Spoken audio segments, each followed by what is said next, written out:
you can set boundaries around, and then there are the narcissists that are evil, or the narcissist parents that are evil, and my mom fell in the evil category. And she said, now that you know what you know, if you continue to allow this person in your life to wreak havoc on your marriage and your children and in your friendships, you are also an abuser. And I went, oh, no, I'm not. Thank you for waking up with Happy Ass, where we come together to grow in mind, body, and spirit, so we can in turn go out and make the world a brighter and sweeter place to live for ourselves and for others. And you know what? You know who makes my life brighter and sweeter all the time? How'd you know? Did you just assume I was going to say you? Yes. My sweet bestie, Jody Morgan. Jody, tell them just a little snippet about how we know each other and that kind of fun stuff. Yeah, whatever. Oh my gosh, I think we've known each other 10 years now. Mm-hmm. I know it's been at least 9, but I think at it's least. 10 years. Yeah, I think so. And I did a little wellness event at Beachy Beach office years ago. Betsy Holtzy invited me in. And that was the first time I'd met you. Met you for real, for real. My husband knew you from years ago. And we just hit it off. Yeah. Did you think I was sweet? Of course. I thought you were so sweet. And I remember going, oh my gosh, if everybody was as nice as her. I'm just kidding. So Jody and I, but we've had a lot of adventures. So we decided the other day, we said, we need to do a podcast about besties, and we need to title it, My Heart is Safe with You. Yes. Yeah. And so so we're just kind of having a conversation. She said, what are you going to ask me? I said, I don't know. What are we going to talk about? I don't even have any notes for her, because we don't ever have to have something to talk about, do we? We always find. We never run out of things to talk always about. Find. So you told a story that I totally forgot. So we have a lot of adventures together. We've seen we saw Bob Goff, who we absolutely freaking love. Our first adventure together was driving to Tallahassee to see Elizabeth Gilbert. Oh, that was my our first gosh. one. Do you remember that? Oh my gosh, was that incredible or Amazing. what? Amazing. She talked for, I think, an hour and a half. I thought she talked for 20 minutes. It was so good, so impactful. It was so amazing. I forgot about that. And so we did that. And of course, we went right before COVID. We went to the Lauren Daigle concert. Mm-hmm. That was amazing. Little did we know the world was about to 2020. Yeah.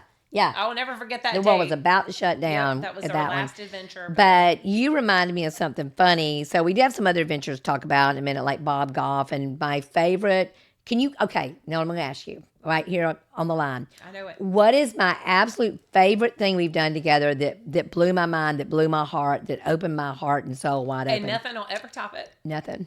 Jimmy Carter.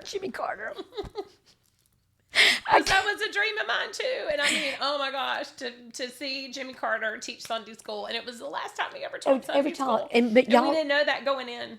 Think about if we had not taken that moment. I know. And that was such a God thing. It was such a God thing. Every bit of it. I don't even know how it ended up happening, but I think I called you and said, hey, I think I'm going to go see Jimmy Carter. And you said, I want to go. I can't. No, that's not how it happened. I can't. I don't remember. I just know, but I do. I have a memory. I don't. I'm 65. She's 32. So, yeah, there you go. Yeah, I know you're not really 32, but she's a lot younger than me. I was about to say, that was a compliment. Yeah, Yay, yeah. Thanks. No, I had wanted to see Jimmy Carter for the last 10 years. Me too. Or before we saw him a few years ago. I had just taken a trip to Southeast Georgia for another thing and looked up the Sunday school, and he wasn't preaching that weekend. He wasn't teaching. And I was like, man, this is something I really want to do. Literally came home and I hadn't even talked to you about it. This is what was so weird. This is how it was such a God moment, because I hadn't even said anything to you about it. I didn't say anything to anybody. I was going to just do it on my own. And you posted on Facebook, anybody ever gone to Jimmy Carter Sunday school? And I'm like, what? And I reached out and said, I just tried to do this a week ago. I want to go with you. And so we immediately got online and we figured it out, and we went immediately, that weekend. And y'all, it's so funny because we got this little hotel room. Darling hotel. So such a cute hotel. We were in there for 10 minutes, long enough to take a shower. And when we were checking in at the front, they're like, oh, you need to go get in line in the parking lot if you want to get in the church to see Jimmy Carter. You can't roll in there in the morning. And we're like, what? So then we go to Walmart and we buy pillows and blankets so we can sleep in the car.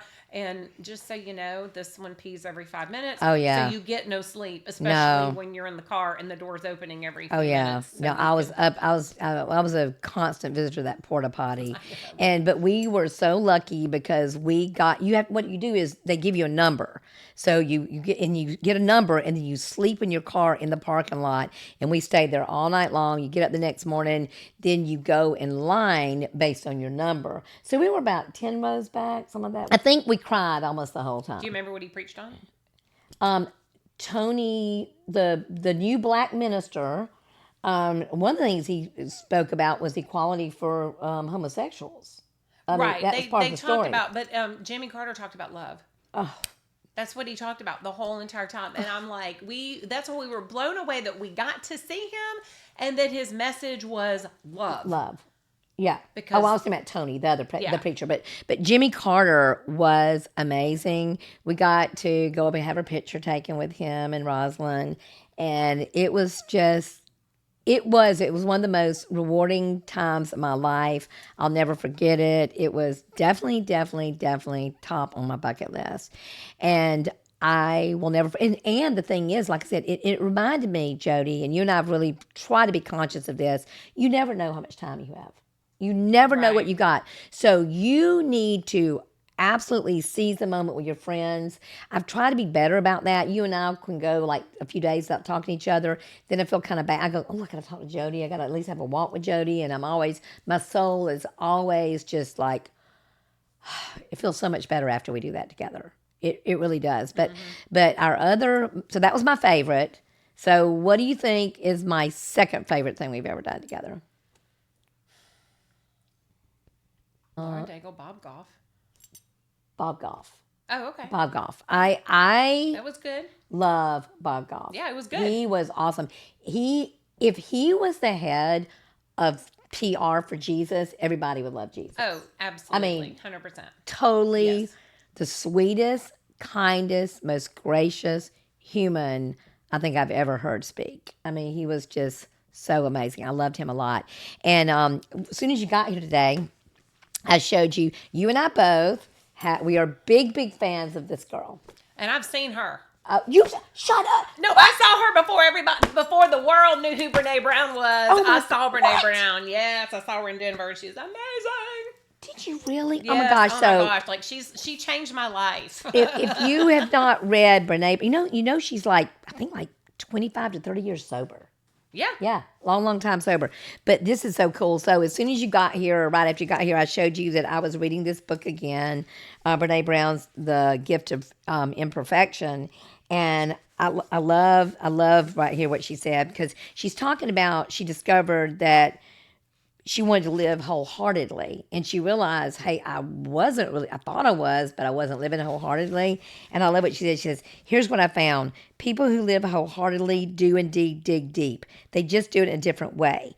When they're exhausted and overwhelmed, they get deliberate in their thoughts and behaviors through prayer, meditation, or simply setting their intentions, inspired to make new and different choices, and going, they take action. But I love what she was talking about is she used to think that her way to do things was just dig a little deeper, just try a little harder, just do a little more. But then she realized it wasn't necessarily about trying harder. It's about digging deeper and being a little more authentic, which is what I'm trying to do. I'm better than I used to be, but I'm still kind of a people pleaser a little bit. And I'm trying real hard. What are you doing to try to be more authentic? Because you're pretty good at being authentic. You're really good at that. And I don't think you're a people pleaser at all. I used to be. Yeah. I used to be. I'm I still used not to totally say, cured. I used to be a chameleon, and I know that about myself. I would change who I was depending on the group of people that I was in or around, because I wanted not to fit in, and I wanted them to like me. And what happened, I mean, because this is basically my Jesus story, because I've been a Jesus girl for a long time, but I wasn't public with it because I didn't want to. You want people to not like you. I didn't think want to be freaky. judged for being a Jesus girl. I didn't want, all those things, and or I didn't want to be, oh, she's a Bible thumper or whatever. I was a chameleon in all these different groups. And so I didn't really belong anywhere. And honestly, it's interesting because Brene Brown, years later, I was listening to one of her books or a podcast or something, because I've literally have consumed every bit of content she's ever put out there. So it all runs together. But I remember one time she said, I never ever felt like I belonged anywhere. And I realized as a child of God, it's because I belonged everywhere. And I was like, oh, I get even chills right now, because I said, I have never been a cliquey girl. I've never been one That's why that, we like each other. yeah, I mean, I've never been part of that social circle, used to have FOMO, the fear of missing out, because of all the parties that I wasn't invited to. And now I have JOMO, which is the joy of missing out. I don't care if I'm invited to the party or not, because whatever, you're the one missing out if you don't want to be my friend because I don't drink, or I love Jesus, or because I'm into wellness, or because like I love my husband, or whatever the reason. That is not about me, that is about them. And that came from a lot of self-healing, but it came from that conviction of and I was convicted because I was having a conversation with somebody about 10 years ago, about around the same time you and I met, when I said something about Jesus, and they were like, I didn't know you were a Christian. I didn't know you were like a Jesus girl. And I'm like, what do you mean you didn't know? Well, they're like, well, you've never talked about God. And I literally felt, like dagger. And I'm like, why have I not been public or open about that? So my conviction was I had to work on myself, figure out why, all of that. And I realized who I am in God's image, which I was made perfectly in his image. So there's nothing wrong with me. And now I'm just going to be as authentic as I can. And I'm not saying it doesn't hurt sometimes, because, there's a lot of people who don't like me. Really? There are. And I'm like, I don't know why you don't like me. And if I need to apologize, I'll apologize for something. But most of the time it's about them. And it's and I don't need to know why they don't like me, because I'm not going to ever change for anyone or try to change or be that chameleon ever again. And, I think that's one of the reasons why you and I have become such good friends, is because we both look introspectively of how can we grow. We love the self-help, the, inspiring people, what can we learn, from other people and things like that. And you don't find that in a lot of people, that people are, listen, my saying is, if you're not growing, you're dying. Amen. There is no stagnant. There's no stagnant. There's no sitting still. You have to continuously work and grow and improve and be better, because when you're finished, you might as well be dead. That's just it, because there is no stagnant. And you and I are both like that. So we really kind of get off on the let me tell you what I just listened to, or what I learned. We're super nerds. We're super nerds. And as soon as I hear a really good podcast, I call you immediately or send it to you immediately. I freak out about it. We also have a few podcasts. We're not going to say his name, but we make fun of a few podcasts because he always says, "You're the best one I've ever had here." I brought that to your attention. I know it. And now you can't unhear it. I can't. I still love him. I do too. I still love him, but I can't unhear that now. So it's so funny. But so that's super, and so we enjoy a lot of the same things. But we're super nerd out on growth and spirituality and digging deep and becoming better humans. And it's funny because another thing that's really important to me and special to me is I understand that, but I never felt like I belonged anywhere. Even to this day, I struggle with that. I don't like parties. I don't like things like that. I used to feel a little left out, or something was wrong with me. And I've talked about this before. I've never been the kind of girl that went off into big groups of women, like went on a women's trip with a bunch of girls, or I'm not the one at the birthday party with a bunch of girls. I just don't fit. And it used to bother me, and I thought there was something wrong with me, but I'm okay with that now. Yeah. Because I fit with you. Yeah. I fit way with you. And if you have to change who you are to fit somewhere, that is so not cool. That is so not cool. And I don't want to do that. But I'm still working on the people pleasing part. I still don't have that down yet. Yeah, you are. I know you are. which is why I'm reading this book again, the Brene Brown, The Gifts of Imperfection, and I'm real thankful for it. But the thing I was going to mention to you that I really love about you that makes me comfortable is you you're like me, you don't go out drinking and stuff, and so you and I went to the Will Thompson. Oh my gosh, the motel, Blast. y'all. But I'm ready for the Oh 80s. yeah, we got to get that. We got to book We got to that. get our Before tickets you to the leave. 80s. Okay. We got to get our tickets for the 80s and figure out our outfit, y'all. If you have not, and I'm gonna have Will on here with me. He doesn't know it yet, but I'm gonna get Will on the podcast. But was that so much fun? So much fun. Oh my gosh, we danced and we sang and we danced and we didn't even have any like liquid courage. We just I don't need it. That's what I'm saying. Yeah. I'm fun sober. yeah, we had so much fun. That was so much fun. I loved it, and that was great. So the other thing, Jody, that I love about you, and there's something else we have in common that we're kind of freaky about. And I'm not allowed to say the word. No, just say the wellness company. Wellness company. I thought so. I want to do the right thing. So, the company that you work for, the Wellness Company, I started using their products 10 years ago.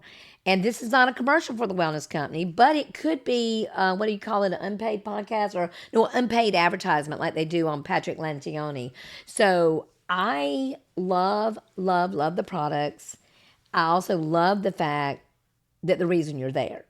And would you tell everybody why you work for this wellness? It's not because, yeah, they do pay you, and you do get amazing trips, which I'm super jelly of. I know, I love these. But what propelled you for this? Because you're really in a profession that you truly feel passionate about. Yeah, and I'm going to try to talk about it without crying because I've just been so emotional about it lately. 14 years ago is when I found this path and I had a sick kid. And I just know that if you've ever had a sick kid, you will do anything humanly possible to make them better. And I beg God every day to take it from her and give it to me. And then I ended up finding this company because I just thought I've got to provide a healthy home environment for her because, her health, she was really critical for a while. And so I found the company and I swapped products. And I thought, no big deal. I'm buying laundry detergent anyway. I'm buying this stuff anyway. And within a week, I no longer needed an inhaler. Within a week, this rash that I'd had cleared up. Within days, we were breathing better, sleeping better, and all that. And it just blew my mind that was possible because I wasn't expecting any of that. And then I just started helping other mamas, whose kids had eczema or also had asthma or, someone's trying to get pregnant or whatever. And then all of a sudden I started receiving phone calls from people. The eczema went away, like your kids, your grandkids, they no longer have eczema. They no longer need their nebulizer treatments, those things. I always say that God wastes nothing. And if it hadn't have been for Leah, my child, getting sick, I wouldn't have found this company because I wouldn't have been looking for things. And her story has been able to help thousands and thousands and thousands of people. And I'm just so passionate about it. And I actually did a post on Facebook today because I truly believe that we are all in bondage, addicted to sugar, addicted to alcohol, addicted to social media, addicted to binging shows, addicted to the smelly good things that you think are amazing that are actually causing cancer and making you sick and you can't breathe and you're addicted to pharmaceuticals and being skinny and all the things. And all of that is from the enemy. It is bondage. And our bodies are our temple.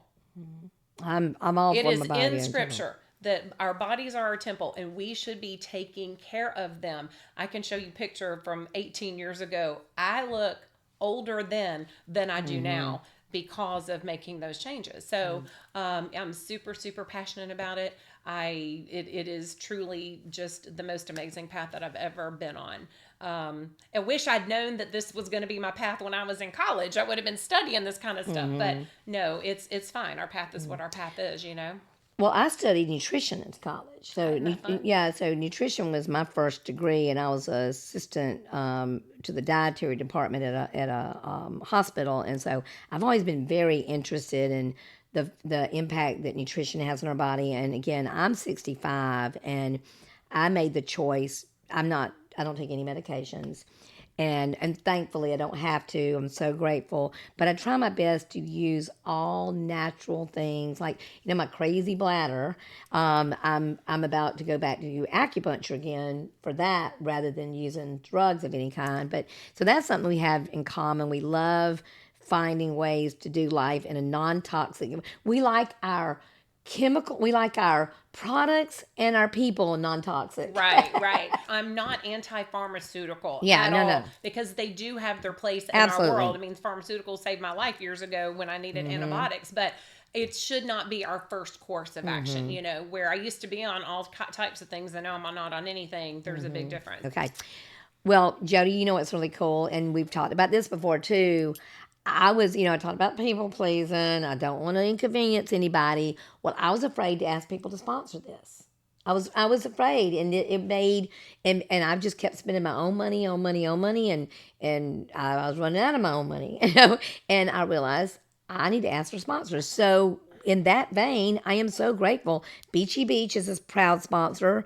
My partners believe in what I'm doing. I've got this wonderful, amazing tax group called Bay Tax, who are the ones that helped me do that big thing at my office where I did the cost segregation, saved me all kinds of tax dollars. They're amazing. Brian Yormack. And, of course, Kitty Stewart with the Dream Team, who is always the very first to volunteer at any of my events. So, I automatically love her because of that. But she also has so many mortgages for you to choose from. So if you're interested in any of those people, their numbers will be in the show notes. But you know what?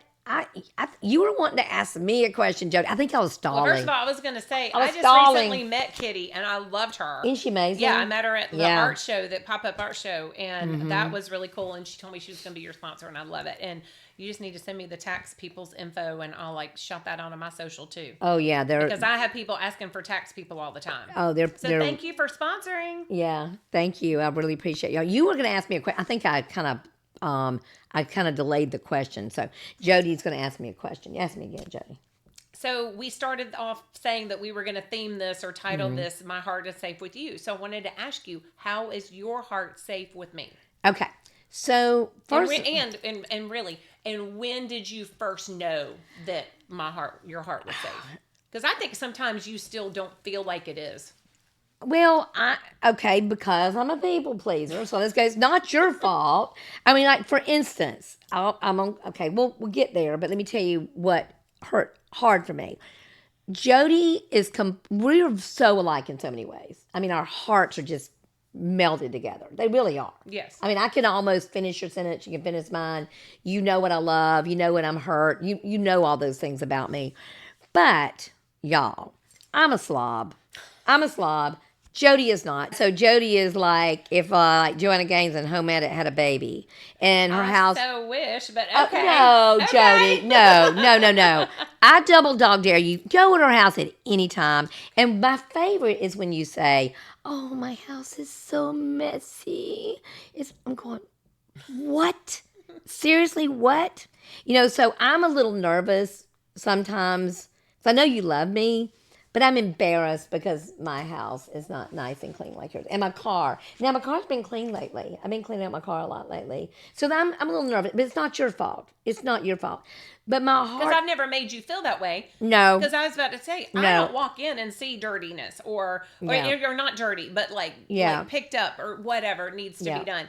I have tunnel vision, but if it were my house, it wouldn't be that way. Yeah. But I don't judge you for it being that way. I know you don't. That's a you thing. It is a you thing. It's a me thing. But I guess the thing that I know, because when we have some of our conversations walking on the beach, I will tell you things that I'm kind of embarrassed to tell anybody else. Yeah. So if you can tell a friend something that kind of embarrasses you or you're unsure of, and I don't have to worry about retracting it because my heart. That's the thing. The essence of me. That's so true. Yes. The essence of me. Yes. And so I trust you. And you fiercely, not furiously, but fiercely love your people. Yes. Fiercely love your people. Yes. So you love your husband, you love your kids, you love your friends, you love me a lot. And I love it when you get mad when people are mean to me. Oh, excuse me, I'm not supposed to say it, you get pissed off. You get a little bit of the Jesus goes away. They test the Jesus in me. Somebody takes advantage of me or is not nice to me, you get really upset about it. So that's how I know my heart's safe, because it's kind of like when you're kid, and I know, and that's something I'm going to ask you about too, because you don't have the same experience, but sometimes when you're with a parent, like I know when I was a little bitty girl and I was with my daddy, I felt safe. Didn't feel so safe as he got deep into his alcoholism, but felt very safe. So when you're with a friend that you can trust, you feel safe. You feel safe. And you know, even if you screw up, you're safe. So that's how I know. Right. But I've always loved you. But we just love to have fun together. We love to go and eat at, okay, I'm going to ask you, what's one of my favorite places to Raw eat? and juicy. Raw and juicy. What do Tomato soup and the grilled cheese sandwich. Baby. I was just telling somebody the other day that was your favorite. I don't know why I even told them. Karen likes. Oh my gosh, I do. But what's so funny about it is, it's not even cheese. It's vegan. It's nut cheese. Yeah, it's like almond cheese or something. You love it. I freaking love that. So yeah, all right. So you asked me, so how do you know your heart is safe with me?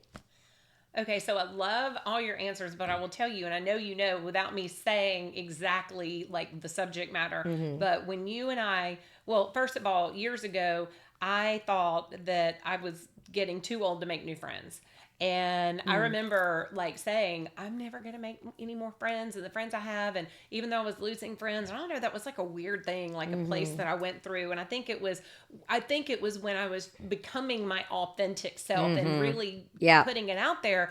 There is that fear that people aren't going to like me, you know? And I'm like, well, I guess I'm going to be friendless, but I'm going to be real, you know? And so when you and I met and we started hanging out and getting to know each other, you know, you're very vocal about some things, and you had been very vocal with me about some things repetitively. And I knew that there was something that had happened in my life that I needed to share with you if this friendship was going to be a true, real, we know stuff about each other. And I was terrified to bring it up to you because I knew your opinion of the circumstances and the situation. And I literally just prayed to God about it one night and said, okay, well, if this ends our friendship, then it ends our friendship. And I'll never forget, I just need to tell you this. And I told you, and then I braced myself, but you were like so loving and so wonderful, but you also shared with me, it changed your opinion of where you were so deep rooted and so matter of fact about something. Yeah. And then it completely changed your opinion because you were like, you're the only one I've known. And so that is when I knew, like, I didn't know leading up to there that my heart was completely safe with you. But I knew that if we were ever going to have that kind of friendship, and there's people in my life to this day that they think that I'm one of their best friends, but they don't even know that. And it's because I know I lost friends during that time in my life. I love what Brene Brown says. She says it's hard to hate people close up. So I think a lot, and that happens a lot in response to homosexuality and stuff like that. So I think it's very hard. A lot of people don't love people that are different than them because they don't really know people that are different than them. Right. They haven't gotten to know them. You know, and it's very easy. So I love when she says it's easy to hate people far off. It's hard to hate them close up. So when you really get to know people and get to know who they're about, what they're about, and their loving center, it's easy to have grace in that situation. Don't you think? Yeah. Yeah, that's how I feel.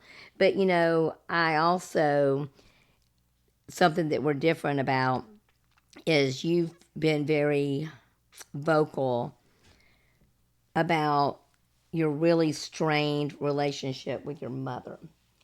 And I really, even though I grew up in alcoholism and I grew up in a really dysfunctional thing, I had an amazing mom. Yeah. My mom was precious. I adored my mom. She thought I was the cat's meow. I wish I'd met her. You know, she was so funny. She was so freaking funny. She was adorable. She was funny. She's just a great, great lady. She died way too young.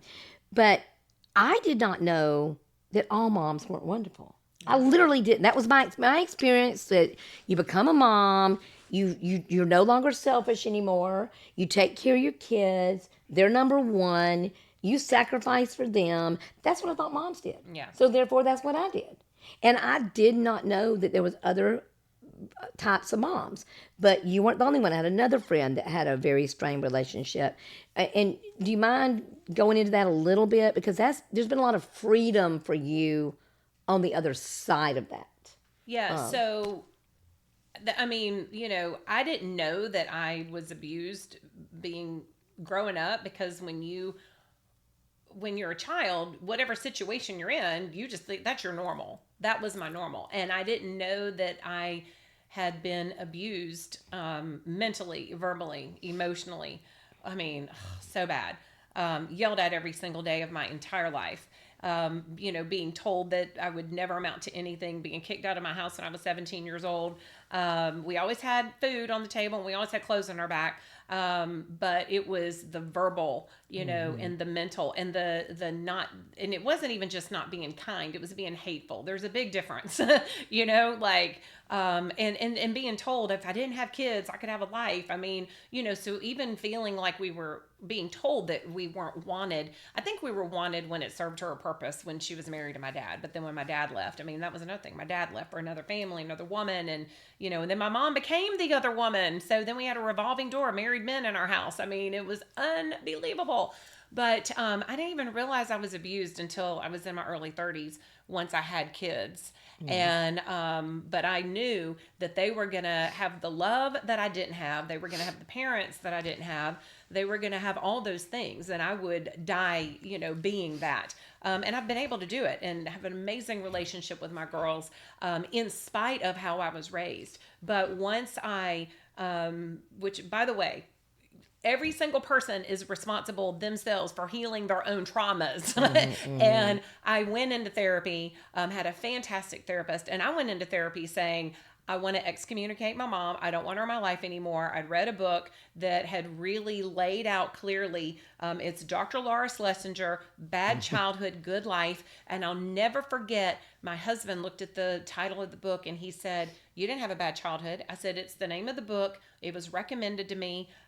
I never looked at the fact that I had a bad childhood at that point, because like I said, it was my normal. I didn't know. And then I read the book and I sat up all night long reading it, and I was like, Dr. Laura lived my life and wrote my life story. Yeah, I'd never read a book that literally from beginning to end was my life. And I'm like, wow, this is unbelievable to me.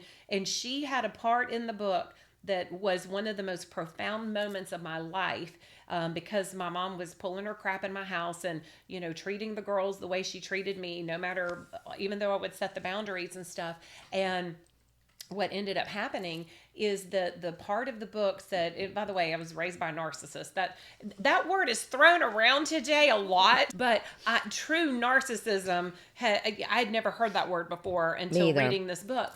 And that there was a narcissist that you can set boundaries around, and then there are the narcissists that are evil, or the narcissist parents that are evil. And my mom fell in the evil category. And she said, now that you know what you know, if you continue to allow this person in your life to wreak havoc on your marriage and your children and in your friendships, you are also an abuser. And I went, oh, no, I'm not. So I made the decision to, end my relationship with her, because there's no fixing it. There was I didn't need fix. I needed healing, and she wasn't ever going to change. And God gave me these children in my marriage to be able to protect. And so I just went into protection mode. So a lot of people, and my mom died a couple of years ago, and we never had the bedside reconciliation. I prayed that somebody got to her and that she, accepted Jesus in the end. I don't know that, and I won't know until I get to heaven, but I also don't care either way. It's not my problem. I don't feel guilty about, taking my children, protecting them from that, because I just knew that to stop the generational trauma and curses and all that, it had to stop with me. And that was a decision that it wasn't even a hard decision. Right. I have people come to me and they're like, I don't know how to do it. I'm like, it's not hard. You love your children more than you love the dysfunction. I wasn't addicted to the dysfunction anymore, and I wanted to protect them. And they didn't miss out on having, not having her or whatever. They just missed out on the trauma. That's just so crazy to me. and I've watched you go through that, and you know, I've had friends who had mothers that were not good moms, and which again is so hard for me to even imagine. And it's almost sometimes harder when they pass away because it was like you said, there was no bedside, reconciliation. That never happened. But what you did and what any good mom would do, you protected your children. You Right. protected your home. Because we don't have to, a lot of people will stay in these horrible relationships because they're family. And I'm sorry, but family doesn't have the right to take away your peace, harmony. And if they want to live that kind of life, they've got to do that. And I've had to learn that through living through addiction. Yeah. I had, there's a part in the one of the 12-step literatures that says that I found peace and happiness whether the alcoholic was drinking or not. And that is a true. You have to find peace and happiness whether you have a good mom or not. You have to find peace and happiness whether you got a good husband or not. Your peace and happiness is, like you said, it is 100% your responsibility to heal yourself. Yeah. Now, it wasn't caused by you. No. It wasn't your fault. But that was why I was an overachiever, and all the different yeah, things that right. I used to Been there, do was done I that. was looking for that approval that I didn't get, that I would never get, that was impossible to get. So learning all that through therapy of what a narcissist parent does to you and what it does to your psyche. And, and I have a business coach, that. Jeffrey wonderful. Combs, he's the That's best. wonderful. And I'm going to plug him because I'm constantly growing. And now that it's in business, it is more like therapy too, because everything that happens in our childhood shapes us today. And I'm just so aware of behaviors and patterns and things. And, when I'd already grieved losing my mom. So when my mom died, there was no like bawling my eyes out because I grieved her 17 years before. I literally grieved the fact that I would never have the mother. And I used to be so jealous of people with great relationships with their moms. And God healed that in me too, because I don't envy any of that. Instead, maybe it was when I became a mom myself. I'm not sure, but, I'm so happy when people have amazing relationships with their mom because that's the way it should be. But I used to be jealous of it. I'm not anymore. But I know that my girls, we have such a great relationship that they can't imagine me not having a great relationship with mine. They're like, what? I'm like, I know. Yeah. That's why I am. Yeah. I can't even imagine it. I know. I can't imagine. Like, I had never even been yelled at. Yeah. Until I had my starter husband. I literally had never been yelled at in my life. I didn't know what that was. I think that's another thing you and I have in common because you don't yell. Oh, no. I will not be around yelling, screaming at no, all. And no. I can't stand people that yell at their children today at all, period, end of story. I don't care if that's your octave. There is that becomes their internal dialogue. And I have no place in my life for anyone. No man's going to yell at a woman at a man, at kids, dogs, animals, nothing. Stop it. Yeah, I don't do that either. Yeah. I don't do that either. I was thinking about some of the things that we've done. I love our walks, and we talk about all kinds of things when we're walking. And I also love the fact that we like mostly the same podcast too. But this is one thing that you have. I'm not mentioning the person's name, but you have this filter that I don't have.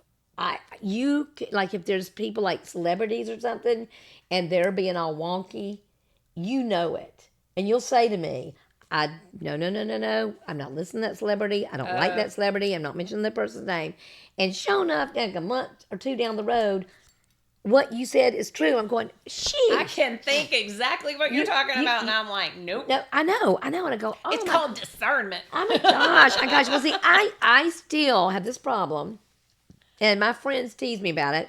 I'll say something about somebody being really sweet. They go, Karen, you are a horrible judge of character. You're just horrible judge of character. You think everybody's sweet. There's just different levels of sweetness. Because you weren't raised by narcissists. That's true. I think so now I have that discernment. I'm like, oh no. Yeah. Knowing and you're nowhere and you just Oh know my it. gosh, You know, knowing and and I'm you're like, nowhere. okay, that is discernment. Oh my gosh, that's crazy. Okay, I'm gonna ask you if I'm gonna look at a few more things I saw in this book that made me think of you. Okay, this, of course, I learned how to worry more about how I felt and less about what people might think. I was setting new boundaries and began to let go of my need to please, perform, and perfect. And, I love this. I said this with Jennifer earlier in a podcast or so ago, but I'm going to say it to you too because it's so cool. And I want to see how you respond to it. Okay. She says, the universe is not short on wake up calls. We're just quick to hit the snooze button. Don't you love that? Yes. Like, so I've had so many wake up calls when it comes to people. I read this quote and I talked to Jennifer about it too, and I want to get your take on it. It says, the universe is not short on wake up calls. We're just quick to hit the snooze button. And I went, oh my gosh, I've definitely done that. I've done that a lot. I've done That's that. the people pleaser in Yeah, you. that's people pleasing. And I've done that in business, and all the red flags are going off, all the bells and whistles going off, and I'm going, no, not this time. They I won't know do that I to me. used to be that way, Yeah. but I'm not that way anymore. Yeah, I don't yeah. even think at all, and it's because this business coach has helped me so much. Yeah. I listen to people's language, and I mean, I'm telling you, like I'm so tuned in with people now that it is. That's awesome. But it's a muscle. It's a practice. Yeah, It's it is. It he is. corrects my language when we're talking, and I used to get mad about it, but now I'm like, ooh. Yeah. Correct me, please. Come on, baby. Come on, baby. Because now I hear other people say things or whatever. But no, we don't have time for snooze buttons. Yeah, I don't hit no dang snooze Remember button. a long time ago, Maya Angelou said, when people show you who they are the first time, Believe them. believe them. Believe them. Well, And it's not that people can't change, but they need to go change their behavior, Yeah. come back and say, I repent, I'm sorry. And, just stop giving chances when people haven't earned that right to come back in. yeah, I feel I'm hopeful that God will let me live at least another 30 years so I can get all this worked out. Yeah. So hang with me if you would. Could I'm you hang planning with, on it, Could yeah. you hang with me another 30 years? Yes, Then we could do of that. course. I know we got a lot more adventures. What's our next adventure? Well, we do need to think about that. We got to pick our adventure and go. 'Cause we haven't been anywhere lately, and we got to do that because that's something about going on adventures together. It's really cool. So I'm gonna ask the same question when I have guests on, and I want to ask you, what do you do? How do you find you're happy in the hard? Because life is always there's always gonna be hard things in life. I'm just sorry. I thought that when I got a certain age, life would be really super, super duper easy. It's not that it's not peaceful. My life is peaceful internally, but it's not easy. So we just have to learn how to find our happy in the hard. So how do you find your happy in the hard? So I know that the title of the podcast is My Happy Ass Life, but I think that there's a difference between happiness and joy. And I think in the hard, it's okay to not be happy, but you find joy and peace in God. And that's where I have been able to stay joyful through really, really hard times because my faith tells me that they're not going to last and that we'll get through. And then there's the happy moments, that are there. But I feel like it's so much pressure to put on yourself to say, I have to be happy in this hard. You can be joyful in the hard and find that joy, like I said, with your relationship with God. But, I think I find gratitude in the hard. Yeah. And, you and I've talked about that. I mean, I know that, gratitude's such a huge part of both of our lives. And, I've had to tell people, I remember like hardest of hards, like just I'm grateful for the sun and I'm grateful for the breath today. Like I was just seething through the gratitude, because I was just like either so angry or so hurt or so whatever, that the more I did that, find the happiness, find the moments, find the gratitude. But the more I did it, like forcing myself to do it, then I found myself through the day going, oh, I'm going to write that down. Oh, that's you know what I mean? Then all of a sudden what you focus on expands. Every time. Yeah. Every single time. How was my answer? It's perfect. Okay. I loved your answer. I thought it was a beautiful answer. And, and before we go, I've got to say again, thank you to my sponsors, Beachy Beach Real Estate, Bay Tax, my friend Brian Yormack, and my sweet friend Kitty Stewart at the Dream Team. Y'all, if you love what we're doing here, thank those people by using them. Thank them by just speaking well of them. And what do I say when I get off of here, Jody? What do I say to everybody? What's the last thing I always say? You're gonna put me on the spot. Be sweet, y'all. Bye, y'all. Be sweet. Be sweet. Thanks, Jody. You're awesome. I love You're you. awesome. I love you too.